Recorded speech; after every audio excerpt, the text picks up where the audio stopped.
जी बिल्कुल, अक़वाम मुत्तहिदा general assembly का 78वां इजलास अपने इख्तितामी मराहिल में है और आज भारतीय वज़ीर ख़ारजा सुब्रमण्यम जयशंकर इस वक्त अक़वाम मुत्तहिदा के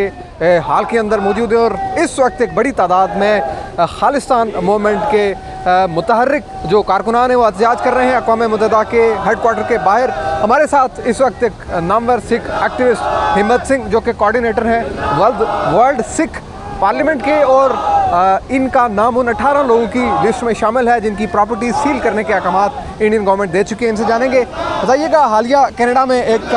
सिख लीडर जो हैं उन्हें मार भी दिया गया, उसके बाद जो सूरत-ए-हाल और आज आप मुकाबला क्या कर रहे हैं, क्या आप डिमांड क्या कर रहे हैं? देखो, पहले तो मैं ये बताना चाहता हूँ, हम जो head quarter United nation New York में है वहाँ आगे आज प्रोटेस्ट कर रहे हैं कि एवरी ईयर जो होता है ना सेशन होता है यूएन का, उसमें जो भारतीय विदेश मंत्री जयशंकर वो आज उन्होंने एड्रेस करना था। तो हमारा जो मैसेज है बड़ा क्लियर है, जो आपने जैसे बताया कि रिसेंटली जो किलिंग सिखों की जो पाकिस्तान में भी भाई परमजीत सिंह पंजवड़ की है, उनके बाद यूके में अवतार सिंह खंडा जी और कनाडा में भाई हरदीप सिंह निज्जर की जो शहादत हुई है, तो उस शहादत ने हमारी कौम में ये मानना है कि जो शहादत है, जब किसी की शहादत होती है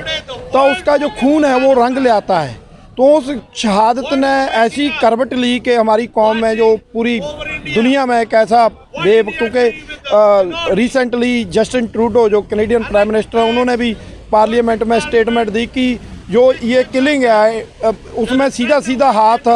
इंडियन हुकूमत का है, उनकी गवर्नमेंट के, उनके एजेंसियों का है। तो ये क्लियर है। तो हम ये आज यहाँ पे खड़े हैं, जो डायस्पोरा में जो खालिस्तान की कैंपेन चल रही है, रेफरेंडम चल रहा है, तो वो उस कैंपेन के जो एक्टिविस्ट थे भाई हरदीप सिंह निज्जर, ये सारी सिख कौम उस खालिस्तान की कैंपेन कर रही है डायस्पोरा में। तो उस कैंपेन को दबाने के लिए उन्होंने जो हमारे जो एक्टिविस्ट है उनकी जो किलिंग है वो करनी शुरू कर दी। उन्होंने कबूला है इस बात को, सोशल मीडिया पे बहुत सारे उनके एजेंट एजेंसियों के बैठे हैं कि हमने पहले पाकिस्तान में, फिर यूके में, फिर कनाडा में, अभी अमेरिका की बारी है। तो हमें इस चीज़ की परवाह नहीं है। हम जब तक भारतीय कब्जे में से अपने कंट्री जो पंजाब है उसको आज़ाद नहीं करा लेते, जो ऑक्यूपाइड बाय इंडिया, तब तक ये हमारी जो कैंपेन है खालिस्तान की ये आखिरी सांस तक चलेगी। जो सिख कौम है वो अपनी आवाज़ को बुलंद करने के लिए यूनाइटेड नेशन के आगे कि ये जो इंडिया गवर्नमेंट है या इंडिया कंट्री है, इसको यूएन को और बाहर डायस्पोरा की जो कंट्रियाँ हैं उनको ऐलानना चाहिए कि जो इंडिया है वो एक टेररिस्ट कंट्री है। तो ये बात की भी हम डिमांड कर रहे हैं कि वो टेररिस्ट कंट्री है। उन्होंने ये गदर मचाया हुआ है पूरे मुल्क ग्लोबली कि वो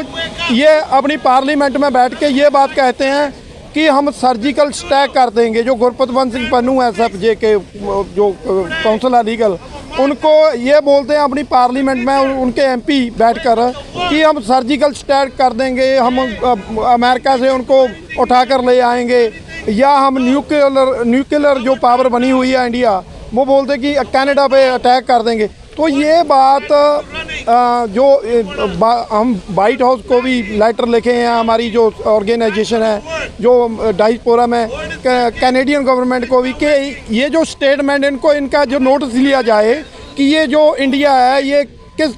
तरह की धमकियां दे रहा है। इनको पता होना चाहिए कि ये अभी पावर जो अभी बना है इसको ज़मीन पर, जो अभी आसमान में उड़ रहा है ना, उसको ज़मीन में लाना जड़ा वो आप हम समझते हैं कि जो ग्लोबली पॉलिटिक्स है, जो नाटो है या दूसरी G20 है, अभी वो ब्रिक्स बनाने की बात कर रहे हैं, सभी ये पॉलिटिक्स भी इन्वॉल्व है बीच में। मगर हमारा जो निशाना क्लियर है कि सिख कौम का जो हमारा कंट्री है, पंजाब है, वो ऑक्यूपाइड बाय इंडिया, उसको आज़ाद कराए बिना हम नहीं रहेंगे। खालिस्तान जिंदाबाद। जी बिल्कुल, सिख एक्टिविस्ट हमारे साथ मौजूद थे और एक बड़ी तादाद में इस वक्त यहाँ पर ज़ाहिरीन मौजूद हैं और एक बड़ा एहतजाज हो रहा है क्योंकि हाल ही में कनाडा में इनके रहनुमा जो हैं वो भी मारे गए थे और इनकी डिमांड यही है कि इनकी प्रॉपर्टी सील और जो ये राइट्स हैं उसके हुसूल तक ये जदोजहद जारी रखेंगे। जी।